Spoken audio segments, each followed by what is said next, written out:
Movie the Needle, a movie podcast.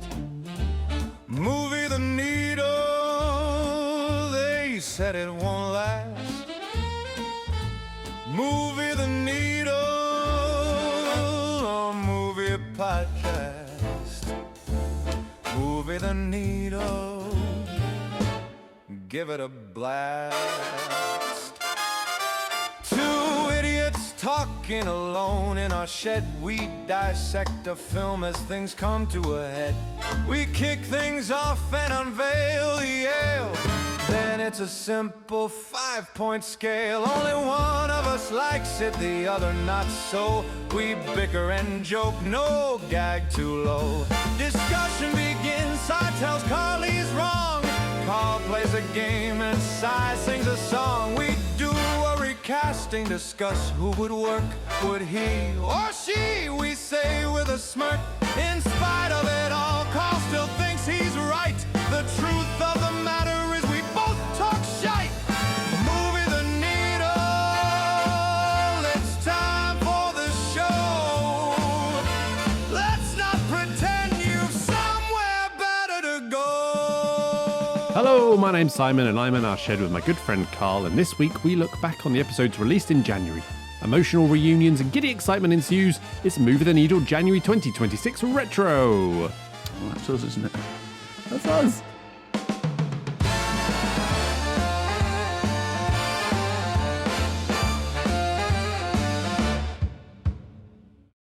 Look at that. Rolling straight away. Love it. Love it. He's back, ladies and gentlemen. I mean, I've never been away as far as the listeners are concerned. I know, but you've been away from me, and that's the most important thing. I have been away. I've been on holiday again. Shock horror. Yeah. But he's back. I wanted to hug you, but I realised I don't think I've ever hugged you, and so that would be weird. We must have been drunk enough at some point. I don't know, man. I can't recall that occasion. Are you a hugger? No, not really. Yeah, that's probably why we've never hugged. I'm quite a hugger. I can be a hugger. But yeah, you don't Not give me really. the vibe of hugging. No, not really. I mean, in the right moment, but you've got to earn it, mate. Well, there we go. 2 years and 178 hours of recorded isn't enough. Oh, do you think this was going to earn it? Right. Oh, I've missed you, Carl. You've been away. I've missed talking to you about movies. I had to find someone else to talk to about movies, so got out my nice episode with Damon from the Never-Ending Watch List. Well, let's go straight into that, because I don't know to talk about this. I listened to it today. Oh, did you? Good stuff. Far, Far Away Films on Damon Carter's Never-Ending Watch List podcast. Shout out to Damon. It's a great listen. Oh, thanks. You were a little apprehensive about doing it as well, weren't you? Oh, well, yeah, always. I'm a little apprehensive about most things. Yeah, it was a great listen, so well done. Excellent. You got a few name checks in there. You know, I didn't forget about you completely. No, I enjoyed it very much. That being said, I do have some observations. I'm shocked. So we'll just have a quick run through those. Chairman of the football team tricked into doing it, you said. Yeah. Now, over our coffee chats, my perception of this is more like a relentless drive for power. I've worked my way up the ladder. Yeah. Tricked into doing it does not sound right to me. I would also like to distance myself from the idea that I like you. I think love was even thrown around there. I'm very much here for keeping up the persona of being nonplussed at best. Yeah. Oh, that's fine. I'll take that. Yeah. I'll interpret that. I'll put that through my brain, and out comes love. Yeah. Yeah, exactly. Why not? Also, I noticed that you didn't fess up to being a dirty little rich kid, did you? When I knew you were going to do that. I knew you were going to pull up that. When Damon was saying, I think you're the same as me. We grew up without Sky, just with the 4 channels. Oh, no. I had Sky. Yeah. Oh, believe me, I had Sky. You and your cable TV. Not like all us paupers that had to make do with 5 channels, but 4 when we were kids. You wouldn't know anything about that. Your best action sequence? Yes. Some great honourable mentions in there, by the way. Your GoldenEye one was a great shout. What did I actually say? I can't remember. Do you know, I can't remember what you said either, because this is a rather selfish one from me, because I'm taking this as a chance to correct the record, because when I did mine... Oh, yeah, you did. I ran through a few and ended up settling, whereas had I actually read my notes, I'd have remembered what my answer actually was, which was going to be the test run in Top Gun Maverick. Right, yeah. And so I sort of answered it on the fly, having done my honourable mentions, without looking at the next section where I went, no, but this is the one you like the most, Carl. Sleepless night, let me tell you. Kill Bill Volume 1. Kill Bill Volume 1. That was I went it, for. yes. Yeah. I've not seen that, so that's maybe why it... You should watch it, because if stick you don't in my, like it, I'd love to talk about that. Yeah, well, okay, yeah, fair enough. I do like Tarantino, so I'll be interested to see which way that one goes. You mentioned Muppet Christmas Carol. Muppet Christmas Carol, not what it's called, but all right. You dropped the which I thought was quite funny, because you almost certainly didn't do that on purpose. Just the audio, obviously, just cut out. Yeah, is it? Yeah. And you were like, obviously Muppet Christmas Carol. Obviously what? Look, I'm on brand. No one can get it right. No, they can't. Nobody knows what that movie's called. You were talking about Star Wars. Yes. You said Carl always describes this as a B movie. You describe it as a B movie. I agreed, that though. Was you. I agreed. I said, I can't believe this is so shit. That Okay, was what fine. I said But about it is a Star B Wars. movie. Yeah, fair point. Yes, Yeah, you I did said say that. And then obviously Tenet, which Damon wrapped up that section by saying that you don't like it, you don't understand it, you're not going to, just to leave you alone. And to that I say, no. I don't think I will be doing that. But no, seriously, a really fun listen. Some really interesting answers. Go and check it out. Yeah, I did really enjoy doing it, to be fair. It's always good chatting to Damon. He's a good lad. Yeah, Good lad. absolutely. I've been continuing Theo's film education. Oh, good. And I had an idea, right? Because he is exactly, wait, let me get this right, 30 years younger than me. Not exactly 30 years. We weren't born the same day. Don't know why I said exactly. He's 30 years younger than me. Right, Okay. yeah. Which means, basically, in my world, it would be 1996 when I'm his age, right? Mm. So I was just like, oh, you know what might be a good idea? It's a good film, yeah. Right. That's what I thought, right? It's a good film year, 1996. And I was like, not great for a child-friendly film so much, though, that I feel Toy comfortable. Story, not 1996. Yeah, but you've seen that. Fair enough. Just watch that again. Yeah. But I was just like, there's Independence Day. Yeah, good. Yeah, that's fine. Space Jam, I remember seeing that at the cinema. I mean, that's not great, but, fine, that's there. Beavis and Butthead Do America? Muppet Treasure Island? These are the ones I remember watching as a child. The Rock? In 1996. Is that child-friendly? He's double digits now. I'd watch The Rock Yeah? with him. Yeah.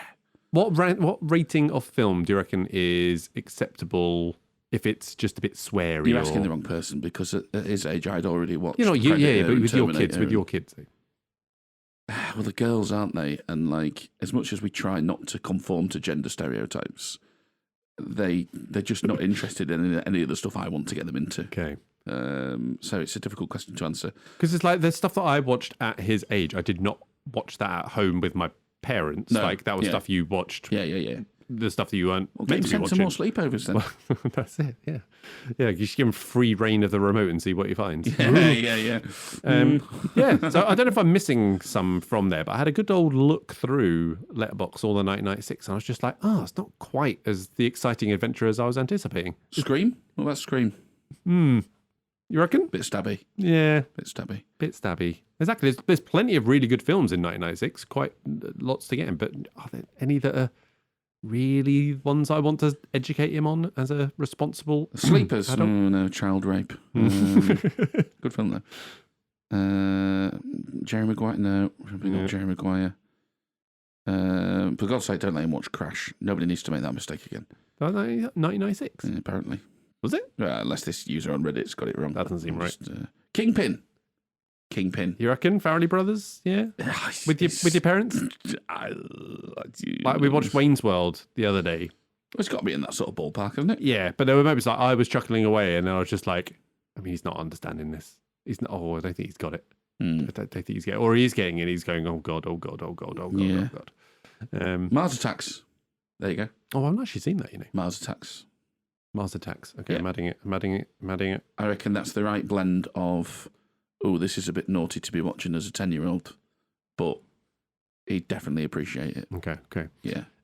So I think I might try and continue that kind of thing. But then I thought, actually, I did this thinking, and it makes no sense whatsoever, and I wasn't going to share it with you because you'll take the piss. Yes. But I was like, maybe I'll just go back a couple of years, because in 1996, I was probably watching films from 1994. I was like, no, right, that doesn't make any sense, Simon. You were still the same age in 1996. It doesn't matter if the films from 1994 were... I suppose there was in our day, to use an unfortunate phrase. Back in our day, yeah. Yeah. There was more of a lag, though, wasn't there? Yes, like if you didn't see it at the cinema, it was a good year and a half. Well, yeah, it could be a couple of years before it so actually... yeah, well, maybe. not for you, because you had Sky. Yeah, of course, yeah. But for maybe the not rest back of then, us... The other peasants. Yeah. Oh, dear. How was the holiday? You got any adventures you need to share? I mean, we took to about halfway through going... we need to write some sort of journal here because we're going to forget just all of the things that have happened. Is that because you got very tired? We got extremely tired and consistently so as well, I must say, to the point where when we moved into an all-inclusive resort for the last 4 days of the 2 weeks, we were sending messages out like with the Gerard Huddle going, we must not let this slip. 4 days now, no fucking around. So we got extremely tired. So plenty of stuff. My mind is still spinning. Maybe we'll catch up on I think of stuff. Yeah. We'll drip it through. But had an absolutely wonderful time. Good stuff. Thank you very much for asking. One more thing I've got. Oh no, two more things I've got for a chit chat. I just listened to the Bridget Jones episode yesterday, and I think it's on that one that we remark, when is this coming out? And I wonder if the decorations will still be up. Yes, and they are indeed. Yeah, I was going to say that for when we did that in the retro in March, and they will probably still be. Yeah, don't worry about it. We can revisit that. I did call it. I said if I don't do them in the last 3 weeks of January, they will be up to the mid-Feb. Yeah, exactly. Yep. Bang on. They are still here. It's very festive in here still. Yeah, not through the rest of the house. I don't mind it. I'm not a psycho. I don't mind it. I'm just lazy. Yeah. Or disorganised. It's reached that point now, though, Carl. It's like, you think just power through? Yeah. Yeah. All right. Last one from me. A mate of mine, he knows who he is, watched F1. For the first time. And at home. You'll never get... Well, Johnny, friend of the pod, watched it for the first time at home. We watched it at the cinema. Fantastic cinematic experience. I went straight out to people. I was like, go see this at the cinema. Yep. Nobody listens to me. No. Which is, understandable, I suppose. Johnny watched it at home. He enjoyed it, but it's like, obviously not the same. You'll never guess where this friend chose to watch it. Go on his phone. It's nearly as bad as that. Arguably worse. On an airplane. Oh, no. Yeah, that is actually worse than your phone. Yeah, what a fucking idiot. Which I can say because I didn't name him. So yeah. Was it mine? It was mine, yes. Yeah. Okay, fine. That's not a good. It's not the right. No, just no, don't do it. Incredible stuff. He did really like it though. So, oh well, maybe that is the way. You're moving at about the same speed. Yeah, that's true. Oh dear. Are you ready to list loads of films? Yeah, obviously I've been away for 2 weeks out of the last. Your list will still be longer than mine. Yes, don't worry. So there's a fair few less than last time we did one of these. I have taken your lead from last time though, Carl, and I've tabulated into the different categories of really like simple 5-point scale. Really like, you like, ambivalent, don't like, and really don't like. Oh, okay, good. Which end do you want to start at, as it were? Let's start at the bottom. You always work our way up. You always say that. Yeah, I like to get straight in there. You know what I mean? So only one really don't like. Mm-hmm. Avatar: Fire and Ash. Oh, is this you up to date now then? Yeah. Cool. Spent a long time in the cinema watching that, and I got an hour, and I was like, I don't give a shit about any of these characters. So it was about the next 2 hours going. Oh, don't care. Yeah. Also, no one. Anyway, I'm not going to do spoilers. I mean, I've only seen the first one, and whilst that wasn't as shit as I was fearing, I'm not rushing. I'm not falling over myself to watch the next two. The first one is still definitely my favourite one of the 3, and there's another 2 to come. The hell. I know, but don't worry, because he's going to use AI to knock them out and do them in half the time. Yeah, indeed. Have you got any really don't likes on yours? I haven't got any really don't likes. Okay, don't likes. You lead off with your don't likes. Yeah, I've only actually got one. Same. Which is Sisu Road to Revenge. So I don't know if you remember last month I watched Sisu, which is like a bit of a slasher type, gore type, action type film. It doesn't really seem in your ballpark. Yeah, I mean the first one was quite fun. This one, unfortunately, just chose to repeat all of the same sort of beats. So as a result, just wasn't as good. When was this from? Like what sort of release date? I mean, so Sisu Road to Revenge is 2025. Oh, it's a really recent. It's a recent one. I think so. So like the other one's only like 3 years ago or something. Yeah, so I didn't like that. I don't like Frankenstein. Oh, The Netflix Frankenstein. Not a fan. I'm sure we'll talk about this more over the award season because it's been nominated in various places. But yeah, don't like. You've not seen it yet? No, I've got it down to watch, but You've got quite a few to watch, I imagine. I have, yeah. Not got there yet. Ambivalence. I've got 2 for my ambivalence. Okay. I've got 2. Yeah, go on. You go first. The Velocipasta. What a shite title that is. I mean, it is very much. It knows its shit and it's playing into it. So there's an opening scene where it just says special effects, car on fire, or something to that effect, flashing up with nothing happening. Okay. Yeah. So it's along those lines. Where I reckon if I was watching it with a group of people and we'd had a few beers, would have had a lot more fun with it. I did chuckle along with it, but watching it on your own, not quite the same thing. Fair enough. And The Rip, another Netflixy one, Damon Affleck. I've seen some decent things about that. I am lower than most people that I have heard. A lot of people have said like, yeah, pretty good fun. Yeah. And I was very much, you know how little I am able to analyze and think about a film as I am watching it, and I'm just like, yes, just. I bet you take that approach with Tenet. Indeed. Well, I knew exactly what was going to happen. It was all very predictable for me, and it didn't.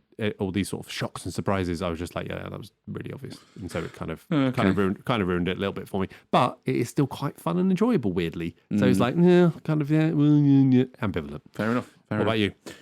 So my 2 that I'm ambivalent about, which I know you've seen both of these. Okay.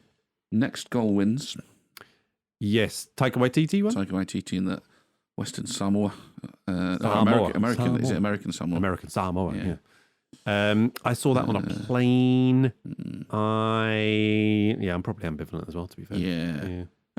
It was enjoyable enough because it's sort of lighthearted and actually Taika Waititi's approach lends itself quite well to that sort of film. But there was a lot of it that was very ropey, including, I thought, Michael Fassbender. Thought he was a bit poor. Oddly placed in that film, I thought. It's not really a Michael Fassbender-y kind of film that you would expect him to be in, and this is maybe why. Yeah, and then my other one that I'm ambivalent about is Blue Moon. Oh, okay. Which I know you like. Yeah. Would you go really like it? Just like, I think. I really like his performance. I thought it was a lot, but I like the film. Yeah, I agree with that. In fact, and actually, most of the performances and acting are pretty good in it. Yeah. Andrew Scott McCauley, Bobby Cannavale. Yeah, Bobby Cannavale's great in it. Yeah.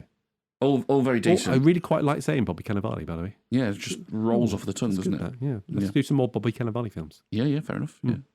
Sorry, come on. Performance-wise, very good. I have to say, I didn't like we're idiots, as we know. I'm just going to throw this out there. Didn't like the direction. Sure. Just thought it felt a bit. I thought it felt a bit like a stage show, not in a good way. Yeah. Like you knew when people were coming in and out. And then story-wise, very, very boring. They focused on there isn't the tiny, really. like very, very sort of okay. So yeah, performance is good. The rest of it, not so much. So yeah, ambivalent on that. I've got a lot of likes. I'm a liker, Carl. We know this. Yeah, and actually the rest of mine are likes. I haven't watched anything this. Sorry, I missed a don't like. Oh, go on. I missed a don't like. Red. Okay, get confused with this. This is the Helen Mirren? Not that one. Oh, there's another one. Yeah, I like that one. Okay. This is, I want to say 2010. I'd have to look the year up, but it's got your man Brian Cox in it, not the physicist, yeah, but the angry one. Yes. Not familiar with it. But he plays like a wronged old man, and he sort of threatens to become a bit of a vigilante thing, but never quite does. Okay. Very, very. Tom Sizemore's in it, and he's definitely on the gear at this point because he's terrible. Not very enjoyable at all. So yeah, that was Red. One to avoid. All right, sorry, likes, go on. Yes, there's quite a few. So Warfare. Not seen it. Marty Supreme. Yes, I've seen that. I like it. Yeah. We'll be talking more about that during award season. The Amazing Spider-Man and The Amazing Spider-Man 2. I've not seen that. No. The Rock, which we will be talking about in future episodes. I like that. Well, I really like You really like it. Song Sung Blue. Not seen that.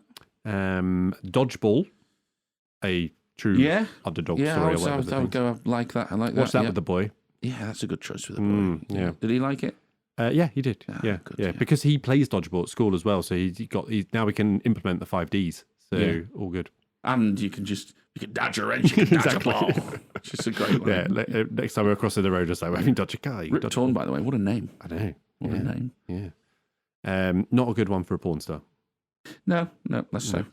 Or a midwife.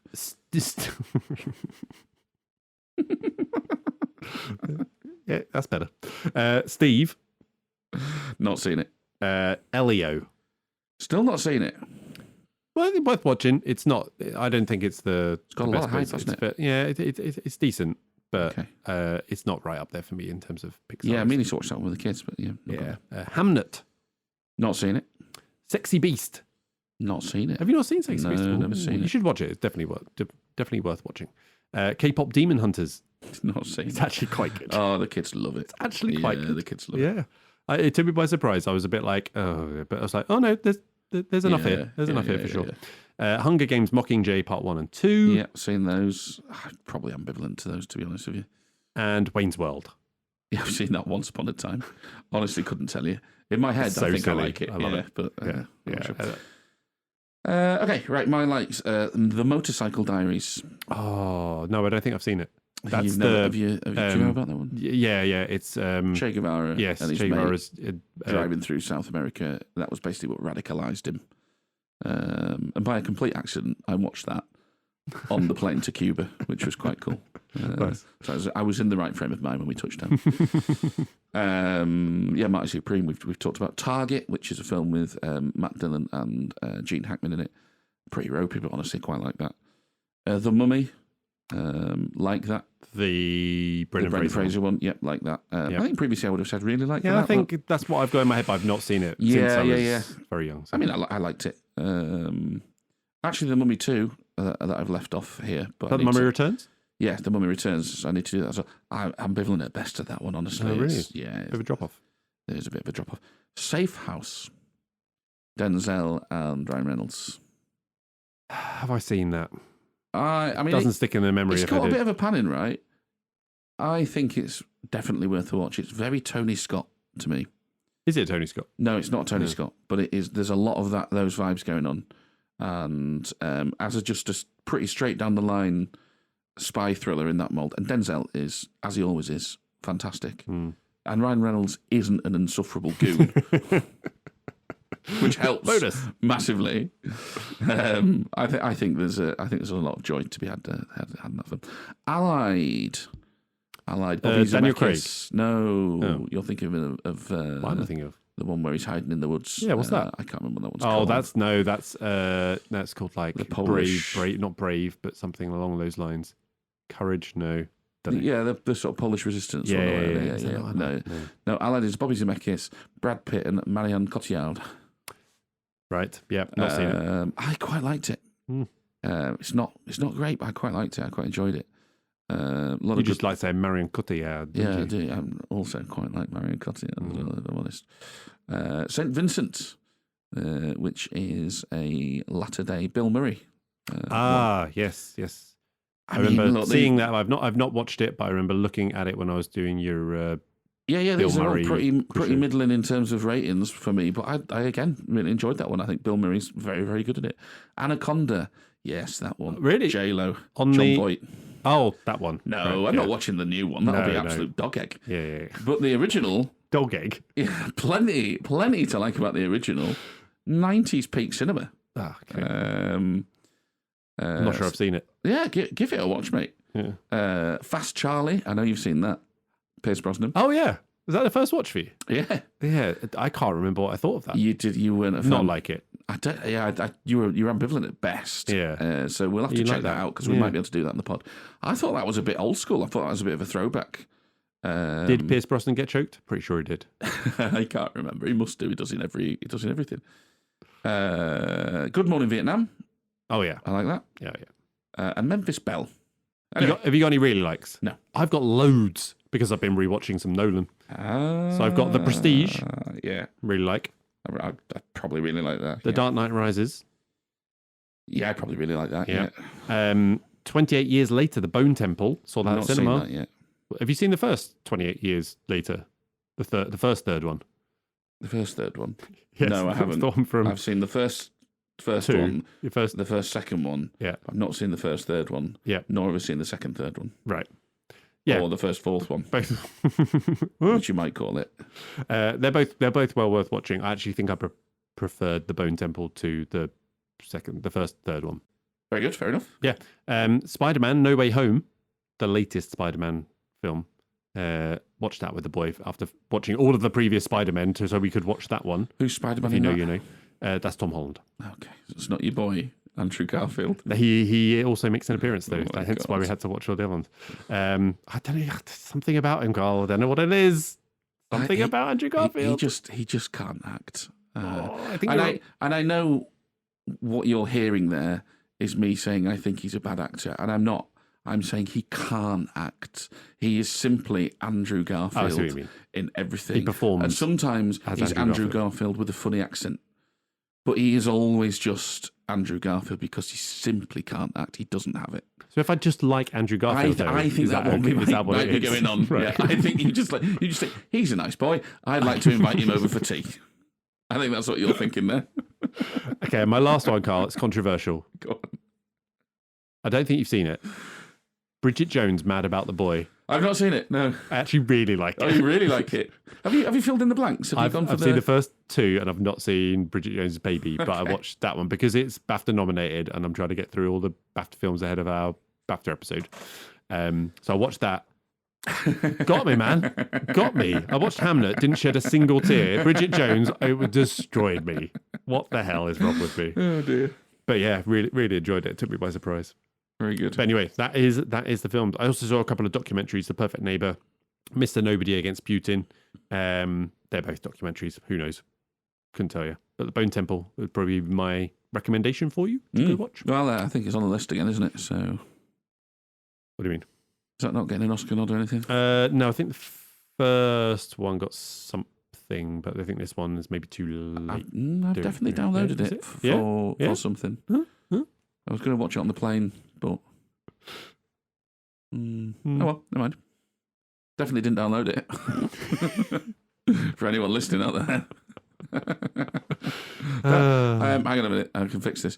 Well, I definitely bought it on. Can you buy it yet? You can't buy it. No. The first one. You must be talking about the first one. That's right. I bought the first one. Oh, silly me. Yeah. Oh, I would have felt really silly if I'd have popped that DVD and the DVD player on the plane. Yeah. Oh, it's gone wrong. I fucking hell. All right, Carl, I'm thirsty. Mm. Can you please unveil the retro ale? Well, Simon, I've been on holiday, as you know. I'm either very excited or you're going to disappoint me and say, I haven't had a chance to get beer. Hey! Well, I'm definitely not disappointed. Well, look, and I have been to Cuba and not Chile, so it's not the Cerveza Cristal, but nevertheless, it is called Cerveza Cristal. So there we go. Excellent. Okay, well, let's move on to our general apologies and corrections for the month of January, Carl. So, what do you have for me today? I mean, this is very general. It's not even relating to the films in the last month. So, Will, Martin, Johnny, and indeed any other listeners that have sent ideas for movie mashups in, we will do something with them at some point. We're just chasing our tails a little bit. Because I was reminded of this when I was looking at my notes for today and had some remnants from stuff we were supposed to have done already. Basically, our problem is that we speak far too fucking long on every single episode that we just can't really squeeze it in. The idea was to do them on the Mashlix episodes, but we keep talking too long. The retros? Well, now there's about 85 different sections that we need to get to, so that's not really happening. So, Yeah. So YouTube Shorts is where they're going to But end you up, even recorded some. which is a good idea. And but yeah, you haven't done anything with we it. need to pull our fingers out. Poor. Yeah. Do you want to do your general apology about using the term Oriental again for the right month? What was this for? We were talking about Bullet Train for Night some and Day, reason. but we're talking about Bullet Train, yeah. Okay, it was from the Night and Day episode. Yeah, I believe so. Yeah, I have already got an apology out there, but once again, sorry to... Go on. So on one of the recent Christmas episodes, you delighted in what you called our first proper gift, which was from listeners Jamie and Jess and the Paul Mescal calendar, which you'll notice has been not turned to first, February. beer counts as a gift. And glasses. Shit. There it is. There it is. I mean, I literally drink out of it every episode. Will. Poor Will. At this point, he's so beaten down. I didn't catch it at the time, but when I was listening to it back, I had such a little giggle. I thought, poor Will. Obviously, our first proper present. No, that's obviously Obviously, we got the point that it was different to the beers. That's what you meant. Yeah. Imagine forgetting about the. I didn't forget. Well, lovely the glasses. thing is that I got these as a gift for me. You see, so it wasn't for the pod. It just happened to be them. For, I mean, it does say "Movie the Needle" on it, and one of them says "Carl" on it. It feels like a gift for the pod. It does, doesn't it? Yeah. Yeah. I mean, that may or may not be true. I'll have to check the recording, but yeah, sorry, Will. Deary me. Good, yeah, that was fun. And then we were also, for some reason, talking about darts and Luke Humphreys. We were. And we couldn't remember because I his came up with nickname. my darts nickname, Which was what? Bullseye. Bullseye, yeah. And then well, let's not get into that again. no. But then we said because I'm tall and skinny, like Luke Humphreys. We were talking about Luke Humphreys, but we couldn't remember what his name was. Yeah. And we didn't say it was the Slim Reaper. It should be the Slim Reaper. It's not the Slim Reaper. It's not. Do you know what it is? Because he wasn't always slim. No. Yeah, that's right. It's Cool Hand Luke. Oh, yeah, I did know and that. we fancy ourselves as bloody film fans, Yeah. and we forgot Cool Hand Luke. I actually knew that as well. Yeah, As as soon as I heard it, I was like, oh, God, of course it is. Yeah. Jesus Christ. Yes, yeah. Ah, well, that's unfortunate. There we go. Sorry, Luke. If you're listening. Which you won't be anymore, will he? No, he's fucked off. All right, let's kick things off with our first movie of the month, our first movie of the year, which was Night and Day, the old Tom Cruise, Cameron Diaz, how do we describe this? Spy comedy thing. Yeah. Word. They were. Yeah. It's all made up anyway, isn't it? There's no like official genre thing anyway. So Cool. Initially, you came in liking this. yes. And I came in not liking this, or don't liking this, if you will. We ended on, disappointingly, Carl still liking it, Yeah. and me inexplicably coming up to ambivalent. Well, you say inexplicably. You didn't have the heart to dislike it anymore. That was it. So yes, there was a needle move. Disappointing in myself, but I didn't do the thing. So this is kind of a bit of an apology for this episode. I did say what I would do in preparation for the retro is watch back the extended edition so that I could feed back on how much this extended edition really added to it, and through fresh eyes of your points that you raised, so I could do it. Did I do that? No, I didn't. No, I did not. So will I do that? No, probably not. No, let's face it. We'll see. Maybe one day. We're bound to revisit some of these in the future at some point. Yeah. So maybe that'll be the time where I really find out about Cameron Diaz's character and her mechanic skills. That's when you, completely necessary. But never mind. That's not rerun the episode. That's when you'll know, by the way, that we've really run out of content. Yeah, indeed. Regurgitating all the old stuff. So we started off the year with a little quiver move, and we've got some listener feedback, Carl. So a comment from our friend Heather Stewart, part of the Rev Almanac team now. This is what you would have to do, isn't it? Our beef that we've got with invented beef. Yeah. Terrible set of bastards. So on our proposed recasting for Cameron Diaz, she says Emily Blunt is a good pick, but she doesn't need any more Sandra Bullock in her life and any more films. Not a Sandra Bullock fan. Not a Sandra Bullock fan. I think on her Damon episode, she goes into a bit more detail. Interesting. On that. We'll have to seek that out. Indeed. Some more recasting. So movie post-mortem, they love a comment on our recasting, which is great. Solid guys. Yep.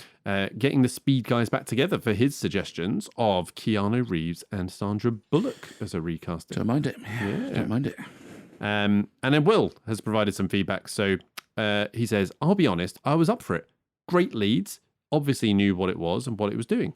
I actually even quite like the title. It immediately tells you this is an odd couple setup and isn't going to take itself seriously. Well, that makes sense, doesn't it? Because we were scrabbling around. Why? Like, why are they doing that? Yeah. Nailed it.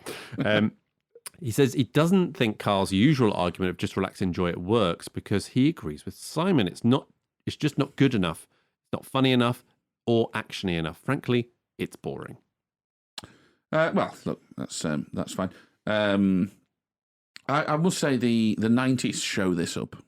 If you compare this to we said it felt a bit like it was trying to retread the 90s. And if you do compare it to 90s films of this guy's, obviously it falls some way short of that.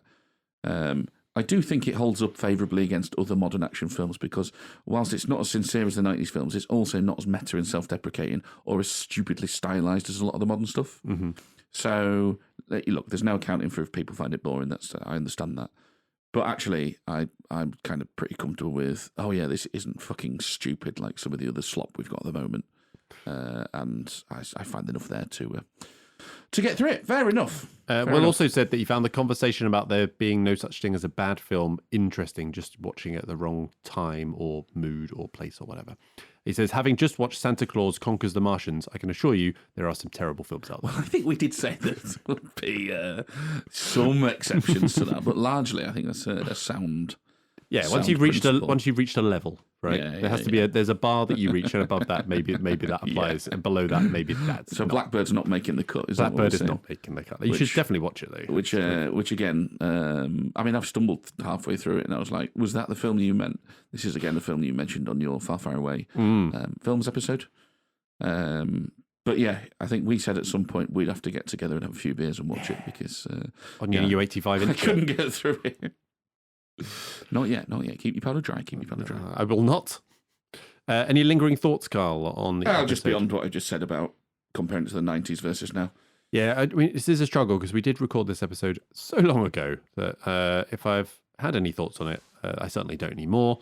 But yeah, There we go. Ratings, Carl. What do you rate this movie? Going out of order. Okay, that's fine. What do you mean? I've just got this in a different place on my notes. It doesn't matter. Okay. Yeah, look, I mean, I like this, but I'm not blind. Also, there's some shit CGI really butt up against the otherwise practical first approach, which is really frustrating. Yeah. And the bland villains really hold it back, which we talked about in the episode. Yeah. But I thought otherwise, the chemistry was really good. I think it's fun. To me, and there's nothing wrong with this rating. It's 2.5. It's right in the middle. So I'm rating it 2. So a little lower. It's pretty average. But you've given it below average. Yeah, no, that's fine. That's fine. Yeah, that's fine. Let's not get into that again. IMDb score 6.3. Letterboxd only 2.8. Metascore 46. Nominations? No. Yeah. What about your rewatchability score for this? Yeah, I mean, it's a yes. I think so. I think it's light and breezy.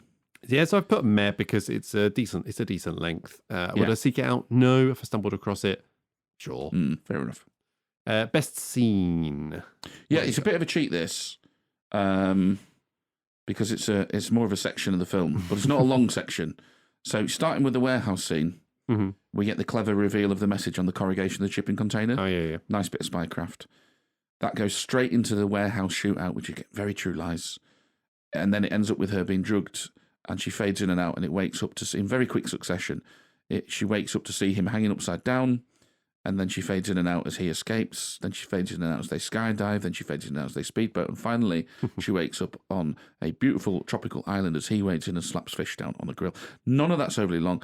It's the film in a nutshell, fast-paced, light-hearted, globetrotting, all the classic blockbuster spy movie tropes. So you describing that was a lot more enjoyable than actually watching that for some reason. I watched that bit back today, and I just thought, this is great. This is the movie at its best.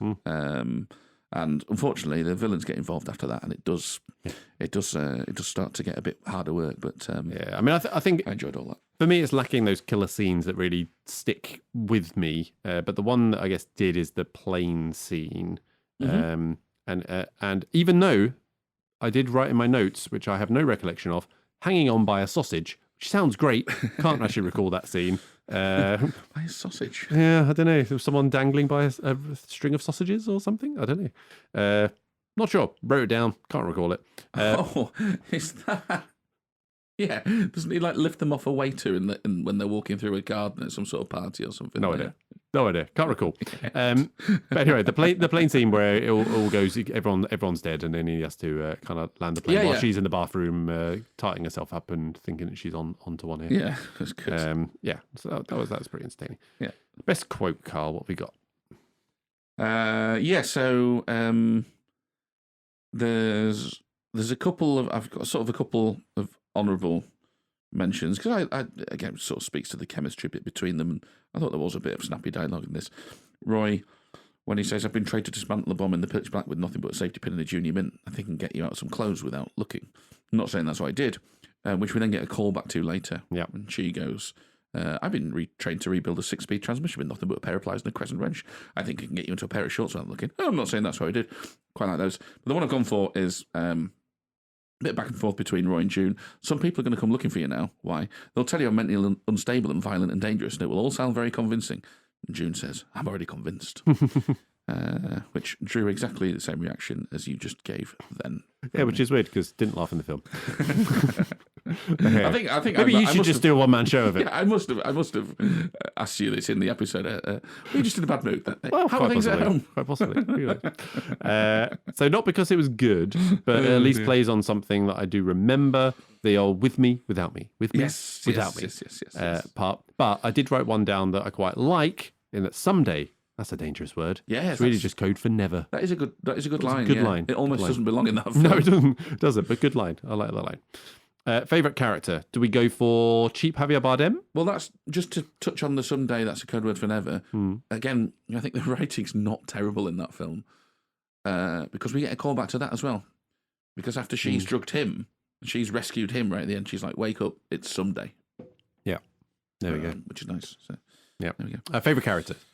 Slim Pickens. Yeah. Is he so in it? cheap Javier Bardem, the underused and unmemorable Feck. It's got to be that. Gal Gadot's character, who is apparently in this. Oh God, yeah. No. Peter Sarsgaard's character? Yeah.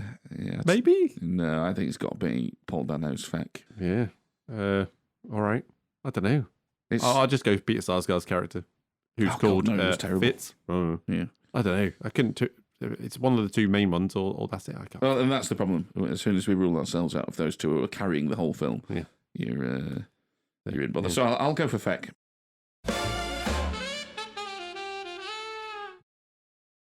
Okay, moving on to ranking of our on-screen beers, which Carl is keeping track of somewhere, somehow. Yep. I've got my suggestion for this month, Carl. I've got one, and I've also got some from a listener. Interesting. You want to lead with the listener? Well, let me recap our ranking so far. Yeah, please do. So we've got... should I go in reverse? Yeah, let's go in reverse. Order, yeah.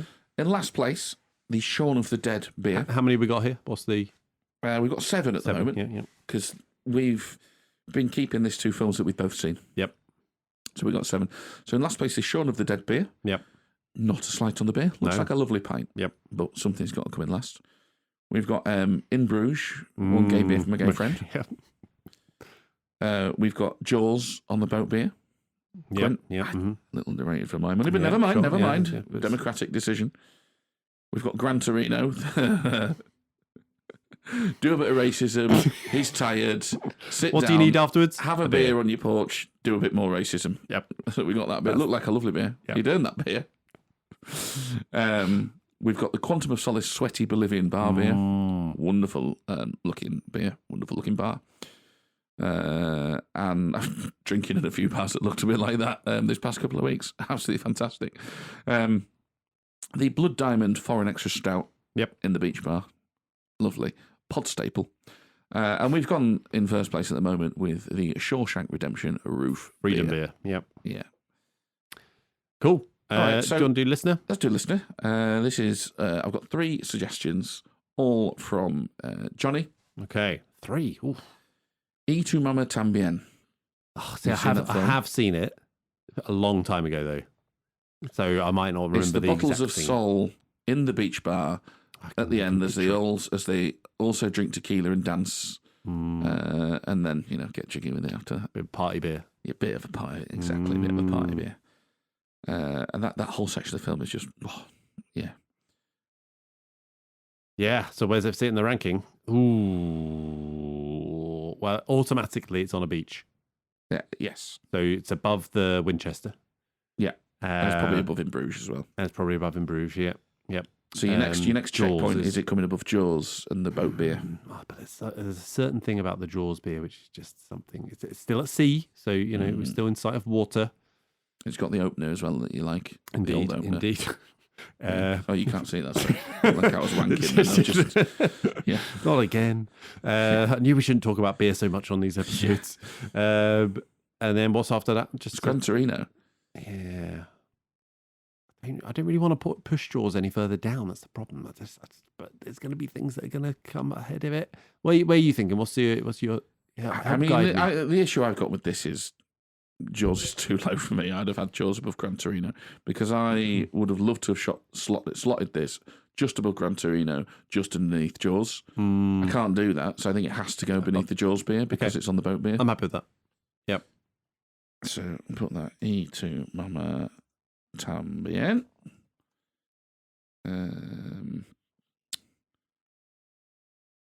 So the next one, there's actually four suggestions from Can we spread them out a bit?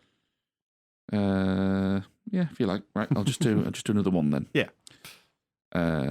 Demolition Man, Oh. the Rat Burger beer. He hasn't had a burger or a beer in years, and it's just a nondescript brown bottle of beer. Yeah. But he's like, I'll have a burger and a beer if you've got it, and she's got both, and he's like, I haven't had a burger in years. He takes a swig of the beer, obviously same sentiment, and then we have the whole, just don't ask what it's made of. Yeah. Yeah, I mean, so this is a beer that has been longing for, well overdue. You've been frozen for a while. We've all been there. Yeah.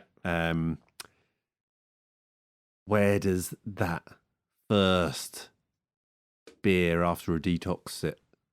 The surroundings are shit here. That's what's going to push this down. This is more the feeling of the beer than the actual. Yeah, so maybe it's that puts it in the towards Shaun the of the bottom Dead end. territory. Yeah, I was going to say it might even be last. Yeah, on my list. What do you think? Yeah, I'm fine with that. Happy with that? Yeah, I think it's a fine beer, as they all are. Yep. But Demolition Man beer. Yep. Goes last. Let's call that Rat Burger beer. Actually, Rat Burger beer. It's good. It's a good name for a beer. Rat Burger beer. Yeah, there we go. All right. Okay. What's yours? So mine, Carl. I'm going Titanic, right? Oh. So Kate Winslet's Rose escaping the confines of her relationship to party with the poor people, steals a beer. Yeah. Well, Leo steals a beer from said poor folk, proceeds to down in that giddy, I've been fucking gasping for this since we weighed anchor kind of way. Then gives her the confidence to unleash her party trick. It's the confidence beer. It's the party confidence beer. This is what I'm going for. You're on a boat. You're basically on holiday. You're escaping your nagging husband / abusive husband. You're stealing from poor people. It's all there. You unleash your party trick, not that one, not the one with the ping pong balls. That's Titanic. Yeah. That's a different one. That probably exists. Yep. So yeah, that's my choice. Look, regardless of where it comes in the list, that's a great pull. That is exactly what this section is for. Beers that you don't necessarily go to straight away, but you go, that's a moment. That beer's a moment. Like it. We're not outside. Again, it's questionable circumstances, but there's a party. There is a party. And for me, that pretty clearly slots it. I'm going to say underneath E2 Mama Tambien because that's a party beer, but that's on a beach. Yeah, but above in Bruges, one gay beer for my gay best friend. I like it. Gay friend. Good spot. Yeah. Excellent. So Titanic beer. Right. I just can't find that's Kate Winslet. My suggestion is a film I know you've seen, Good Morning Vietnam. Yes. The formaldehyde beer. Now. Okay, remind me. It's the first beer. So he's landed in this hot, sweaty country. Yep. And by the way, they filmed this, I don't know if necessarily on location, but in Southeast Asia somewhere. Yeah. And it looks fantastic. Oriental, is that what you're saying? Let's move. Let's not get into that. you can really feel the location doing some work. That the location is a character because all the streets are alive. You know, it's not like silly soundstage stuff and extras and all that shit. Fantastic stuff. He goes to the bar. He meets the very, very camp bar owner. Yep. He's with Forrest Whitaker, and he has a beer, and they're just like, again, it's another sweaty bar thing. It's another hot sweaty bar thing. And then he's like, takes a swig, spits it out, and they're like, and the guy just comes up to him laughing. Yeah, we put formaldehyde in it to like make it go further, whatever. The GIs love it. Forrest Whitaker's just like, you'll get used to it. Obviously a foul tasting beer, but the sentiments of that, and it being the only thing, and it's the ultimate, what beer's the best beer? It's the local beer when you're on holiday. It's the ultimate version of that. When it's hot. Even if it's got formaldehyde in it, you're like, yeah, okay, we're gonna get on this. Yeah, I think the formaldehyde does. You can't ignore the formaldehyde in this beer. We shouldn't ignore the formaldehyde. No. But it is all part of the charm. Yeah, fair. Okay, yeah, I can picture it. I've got it. Right. So I think the formaldehyde is doing its work. It's hot and sweaty.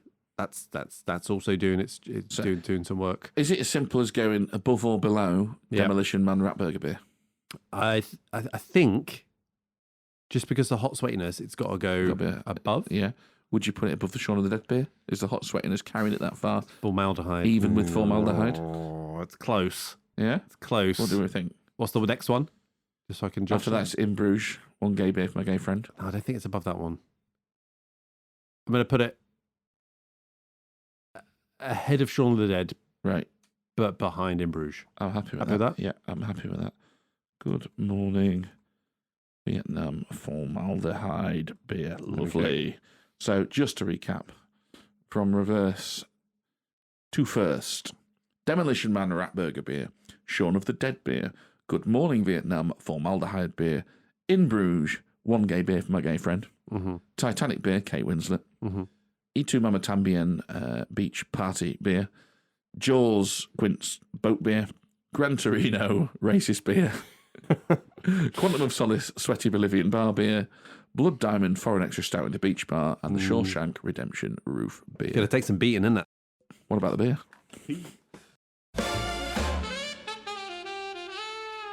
Okay, on to our next movie, which is our movie mashup of the month, which was Rocky Horror Picture Show mixed with Phantom of the Opera gives Phantom of the Paradise.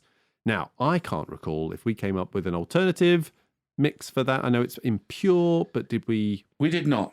We kicked around some films that we had not seen. Yes. One of which, from the synopsis at least, sounded bang on the money. Yep. Which was a film written by Roger Ebert, no less. I forget the actual name of it, something about murder dolls or something like that. Right. But yeah, as it is, and it doesn't feed into the tree at the moment anyway. No. So it's sitting out there as an impure one.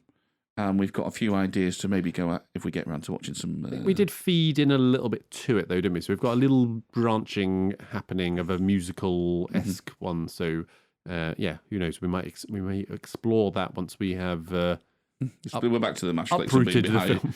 being behind points. Indeed. No initial imposition, or needle move on this one. But just a huge thank you again to Clarissa for being a great sport and indeed, and joining us for that one. It was a pleasure, and she's an absolute pro. Do check her out at. I've seen that one. Come on. I've just been watching clips of Never Seen It, and I was just like, I've seen it. No, that's not right. I've seen that one. Do check it out. Episodes are good. Listen. Listener feedback wise, can we say that we are going to be appearing? Oh, well, yeah, I wrote this down. So Clarissa did get in touch to share a random. So don't bother. Yeah, actually, yeah. So, do you know what? I've thought about it, and I've slept on it. No, no. Clarissa got in touch to share a random Instagram post, which had beef as the main picture. For music that helped save my life was the title of the post. And I think it's just one of those cases of like seeing the film that you just recently talked about just randomly pop up and notice it in places that you haven't. Yeah. Maybe they're listening to you and just throwing these things out there. Maybe it's just coincidence. Who knows? But yeah, she shared that, which was great. So I said she's obviously influencing the world with her episode there. But speaking of Clarissa, yep, she has kindly invited us onto her podcast later in the year.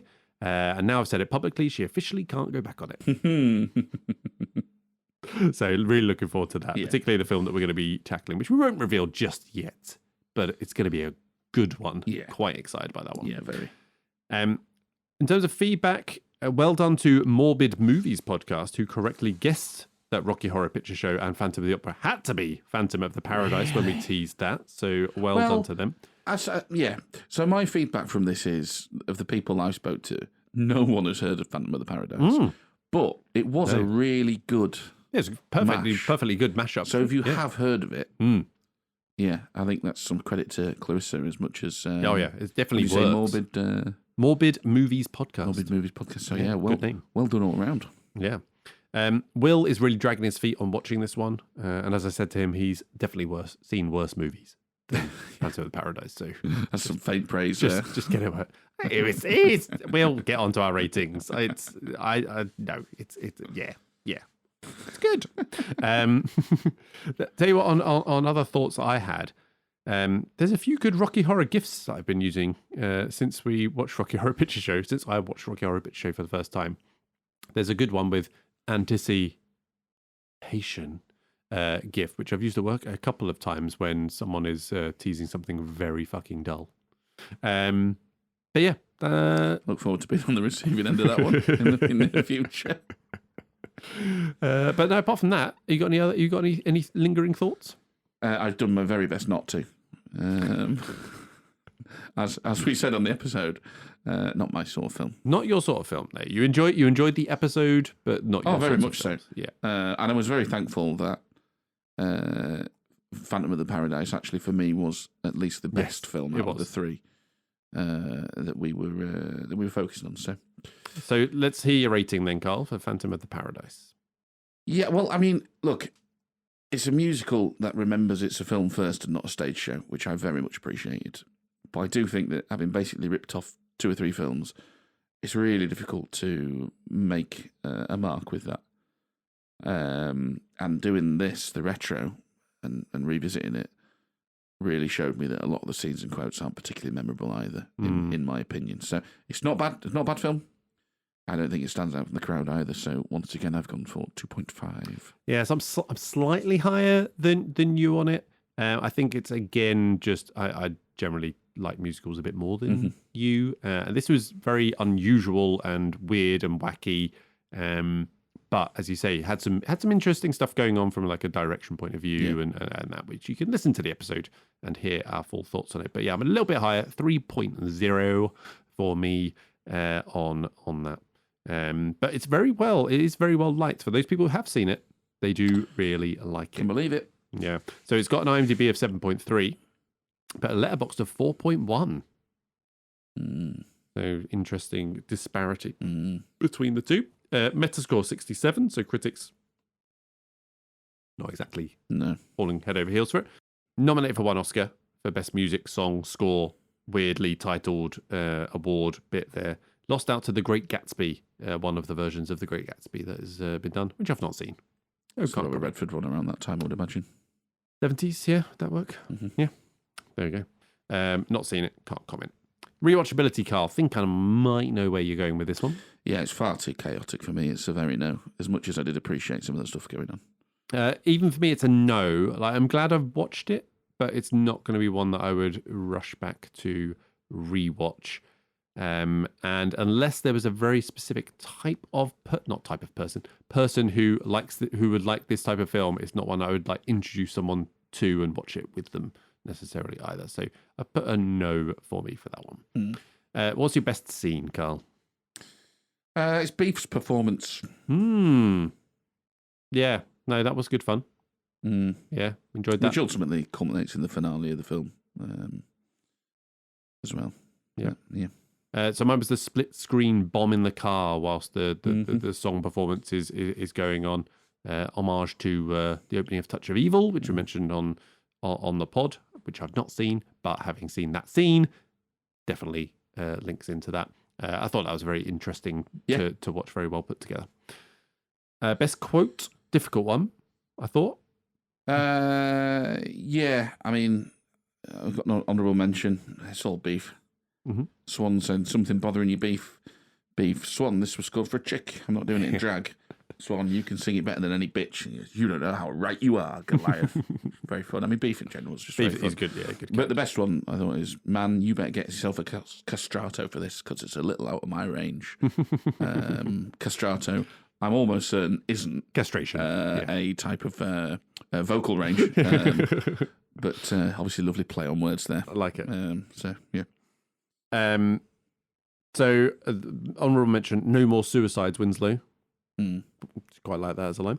But the one I've gone for is opening night prima donnas. Look, Iron Man, if you're so uptight, take a shower and cool off.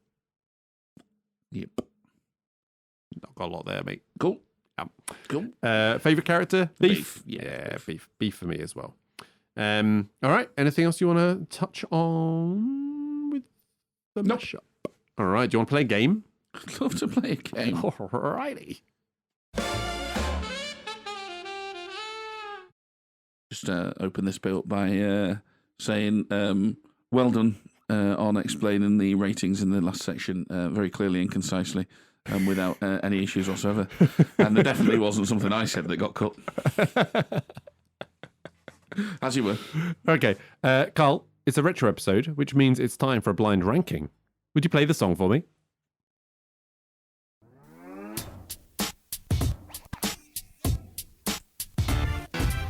DS films are her own.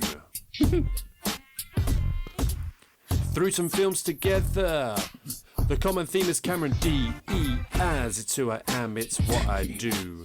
Occasionally I'll phone it in for you. So try to focus your attention around these films that hopefully you have seen. If you need some help, some inspiration, raise your beer and down it after 3. Her film debut was magic, not in a load of classics. Some you know that you know you don't know. Her hair full of semen, never starred with Morgan Freeman. Diaz films are her own, from 1 to 10. Blind rank them, blind rank them, blind rank them, blind rank them. There's no better game that you can play. So rank them, blind rank them. What made you pick this tune? These. So I was like, Diaz. Cameron Diaz. So yeah, basically, how my brain works, Carl, is I basically go, right, what am I going to do? I'll do Cameron Diaz, these, songs with these, things. No, I can't do that. That one seems quite, I could change the words to that one fairly easily. Yeah, I'll go for these words. Very good. Right. So anyway, that's right. You've got to blind rank the following 10 Cameron Diaz movies. So I reckon I'm going to say 6 to 10 for films I just haven't seen. I think that's going to be my approach. I have tried to pick ones that I think you have a better chance of having seen. Yeah. Okay. Yeah. Are you ready for the first one? I'm ready. Gangs of New York. Oh, have I seen that all the way through? I don't know. It's a Scorsese. Yeah, I know. DDL. Yeah, I mean, and she got fucking panned in it as well. So, using my aforementioned system, and that's right on the cusp. And you're saying you're trying to stick to ones you think of. Lex, number 6 with that one. Yeah, for 6. Okay. Yeah. Any Given Sunday. Never seen it, mate. What? Never seen it. Oh, come on. I should have put that number 6, really, because... Oh, well, no, maybe not. Yeah, let's go 7. You going 7? Any Given Sunday? Okay. Night and Day. I've seen that one. Yeah, I've seen this one. I mean, it's going to seem weird. And hang on a minute. I always do this wrong. I'm praising Cameron Diaz. No, I should be praising the film. The film could be good. Yeah. Gangs of New York. At Any Given Sunday almost certainly is good for what everyone says about it. So it doesn't feel right putting Night and Day above that. But I've already put those in. You have. So, but then is there another 3 Diaz films that I like, or 4 Diaz films that I like? Fuck. Fucked it already. Let's go 4. 4. Okay. Yeah. There's Something About Mary. You've definitely seen that. Yeah, I've seen that. It's all right. Yeah. Let's go 3. Okay. Shrek. Yeah, quite like that. Have I got 5 left? The number 5? Yeah. Yes. Yeah, let's put that 5. Okay. Shrek 2. Yeah, I've really fucked this up. This is an awful list. That'll have to go 8. Okay. The Holiday. Yeah, okay. Well, I'm glad I didn't put Shrek in 3, so I can put that in. I mean, Night and Day should go above The Holiday, really. But never mind. I'll put that in. I've got 3? No. 2, then I'll have to go 2. Yeah. Okay. The Mask. Yeah, that's number 1. Yep. Good. Yeah. Right. Being John Malkovich. Oh, yeah. Yeah, fucked up again. What have we got left? You've got 9 and 10 Yeah, I'll left. have to go 9, won't it? And Vanilla Sky. Not seen it. Well, not all the way through, anyway. So it's in at 10. Okay. I mean, it's an absolute car crash. That is the worst one yet, comfortably. So you've got Vanilla Sky. You've got Being John Malkovich. Shrek 2. Any Given Sunday. Gangs of New York at 6. Shrek at 5. Night and Day 4. There's Something About Mary at 3. The Holiday at 2. And The Mask at 1. Are you happy with number 1? Look, blind ranking this can happen, right? That's the nature of the game. It is. And when it comes off, that's when it's fun. That's when it's good. This one's utterly meaningless.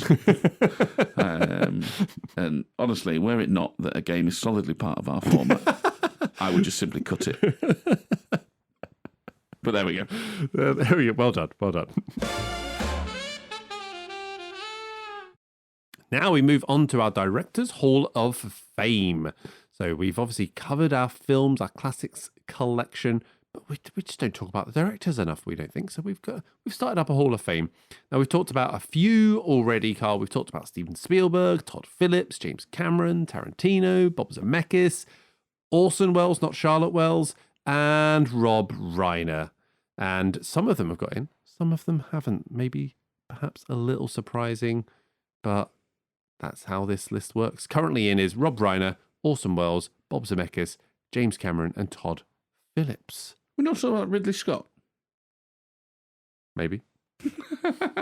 You're doing a bang-up job. I mean, maybe we haven't. Did we talk about Ridley Scott? Yeah. When? I don't know. I feel like I might have said he's got a big dick.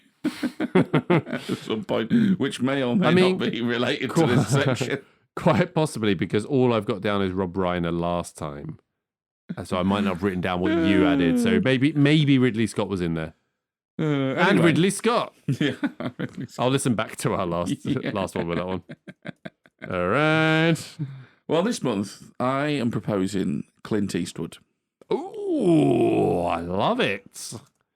Yeah, tell me about Clint. Why do you think, what makes Clint worthy of our Hall of Fame? Well, obviously, he's a legendary actor. Mm-hmm. As a director, yep, it's a bit more of a mixed bag for me, I think. But I remember watching the Letters from Iwo Jima and Flags of Our Fathers, which were probably the first things I was conscious of where he was a director, and I really enjoyed those. And he always tends to get a lot of praise as well, like in the industry, for his direction. People sort of are very fond of his no-nonsense, he gets things done on time and brings them in under the budget sort of thing. I would say you can kind of tell that sometimes on a film like Gran Torino, when they really should have looked harder for better actors. He was going for a thing. He was going for some weird level of authenticity by just casting random people in the street. Yeah. I mean, there's Unforgiven, obviously, as well. Unforgiven, which is for me, probably the greatest modern Western, I would say. I think I prefer that to Tombstone. Yep. Very, very good film. He also did $1 Million Baby, which is one of my favourite films. I haven't seen that. Oh, you do need to watch it, because I love it if you didn't like it. Sully, which is very well rated. Yeah, like a Sully. American Sniper, which I didn't enjoy, but again, very well thought of, a decent rating. Mystic River won the Oscars for Mystic River. Yeah. Space Cowboys. Yeah. He's got Invictus, another film that's very well thought of. Yep. He's got a really, really solid back catalogue when you look at it. Yeah. Bridges of Madison County. Dirty Harry. Well thought of film. Only a segment of he directed in I wonder Dirty if that's Harry. sort of what started it off for him. Maybe that was it. But yeah, I mean, he's got a solid back catalogue mixed in with some absolute like bangers in there as well. Bridges of Madison County, Yeah. quite like that. That was my watching on a plane and getting weirdly turned on by Clint Eastwood and Meryl Streep film, just as a reminder. Fair enough. But yeah, I mean, yeah, he's got the catalogue. He's still directing, I think, at the age of let's see, The age of old. 96. Yeah, 96, soon to be 95, soon to be 96. But I think he's got another one coming up possibly as well. So yeah. A film I watched recently, White Hunter, Black Heart. Oh, never heard of it. It's, I mean, we've talked about it because I've watched it on the podcast. But I've watched it and we talked about it on the podcast. But obviously, you've talked about it. A certain amount of what I say goes in one ear and comes out the other, doesn't it, Sam? That is essentially a biopic of John Huston as he's directing The African Queen. All right. Which is a film, again, you probably say, oh, I've never heard of it, even though I've watched it and we've talked about it. I've heard of The African Queen, thank you. Yeah. But shot on location, a terrific looking film, even if some of the storytelling's a bit shonky. But yeah. All right, let's move to Decision Time with Clint stuff. Eastwood then. He's got the back catalogue. I think he has got a really legend solid in the back game. catalogue. A legend in the game, and he's really well thought of on both sides of the camera. Definitely. He's packing, isn't he, as well? So I think he's in. Yeah, there's no 35 mil for him. Oh no. Oh no. He's going on IMAX, baby. Yeah. I think he's in. Yeah, definitely. Yeah. All right. Speaking of IMAX, Mr. IMAX. I wondered when he'd come up. Here he is, Christopher Nolan. I'm slowly revisiting all of his films ahead of a ranking we've been asked to contribute to. It wasn't really intentional, but it turns out that's what I'm doing. Bean, you're a big fan of Nolan. We all know you love a bit of Nolan. Dunkirk, one of your favourites. Yes. The Dark Knight trilogy, Batman Begins being the first one. A great trilogy. Interstellar, Yeah, I'm a little cooler on that. Little cooler on that. Inception. Yeah, very good. Very excited about his new one. Oppenheimer, obviously. Oppenheimer, another one of my favourites. Yeah. And then we've got The Odyssey coming up as well. But you've got Memento in his back catalogue, as well as The Prestige, which I really like. So, he's not done any, like, what I would call bad films. Well, I was just going to say that. I think he is, feature-length wise, because I see he's got a couple of shorts on his... Have you seen all of his filmography? I've seen all of his feature-length ones, yeah. And I think he is one of the rare examples, and it'll happen at some point, that they haven't got a pup on the resume just yet. No, because even Tenet, for all I say about it, it's still above the bar of in terms of a quality for how it's been made and watchability. If it's still, you can still watch it. I thought even following, yeah, I mean that was his first one, right? It's so obviously him right from the get-go. Yeah. All the key elements are there. And that one, again, is let down by some production values, understandable, and some shonky acting. But what do we think of the trench coat? The trench coat? Yeah, he wears a trench coat all the time. What do we make of that? Does he wear a trench coat? Well, not trench coat, like a long jacket thing. He's always wearing it. I don't think I would associate him with that, which is a shame because it would feed in well to our next bit of discussion, wouldn't it? Indeed. Yeah, I mean, I have no thoughts on the trench coat, to be honest, because... Well, do you think it contributes to his... I don't think it's a thing, to be honest. Oh, come on, surely. Or, if I imagine Christopher Nolan in my head, he's wearing a long, heavy jacket. Right. This is... I'm just going to Google Christopher Nolan and see what comes up, okay? And if it's a picture of him in a... Well, he's all on red carpet, that doesn't count. Give me one of him in the wild. No, he's just wearing a suit. I mean, if you Google Christopher Nolan coat, wearing a suit. His coat is quite long. It's not a trench coat. Not a trench coat. That's not the right word. Trench coat isn't right. But that just means he has quite a long coat. Your claim of he's always in that, I think, is the sketchy bit. Always wears it. Yeah. Yeah. So if I Google Christopher Nolan on set, let's see what comes up. He's in a long coat there. He's in a suit here. He's in a suit there. He's in a suit there. He's mostly in a suit. He's in a long coat there. Loves the long coat. There. He loves the suit, though. Jesus, He does love a suit. doesn't wear joggers, does he? No, he doesn't wear joggers. No. Sharply dressed, then. Sharply dressed. Do sharply dressed men deserve to get into the Hall of Fame, Carl, or is he overcompensating? Can't make my mind up, to be honest. It's one of them, isn't it? I think he's in.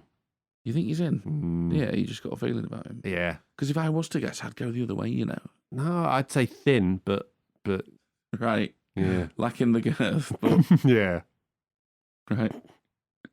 Okay. Yeah. You've clearly got a better handle on this than I have. Yeah. He's in. Good.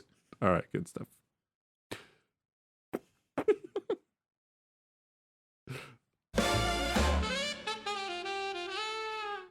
All right, let's finish things. Also, did you enjoy your